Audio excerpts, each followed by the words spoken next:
अल्पवयीन आरोपीचे आजोबा सुरेंद्र अग्रवालला 4 दिवसांची पोलीस कोठडी। पुणे ड्रंक अँड ड्राईव्ह प्रकरणातील चालकाला धमकावल्या प्रकरणी कोठडी, तर विशाल अग्रवालचा गुन्हे शाखा ताबा घेणार।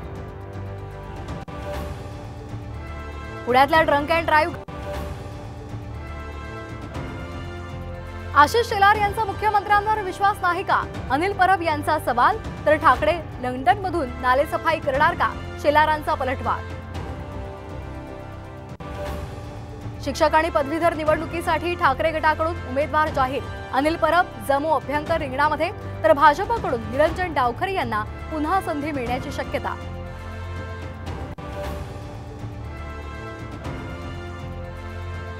मुंब्रा बायपासवर ट्रकची टेम्पोला जबर धडक, काळजाचा ठोका चुकवणारा अपघाताचा सीसीटीव्ही साम टीव्हीच्या हाती। अपघातामध्ये एकाचा मृत्यू। वाघ आणि 27 मेला 10वीचा निकाल, दुपारी 1 वाजता ऑनलाईन निकाल लागणार।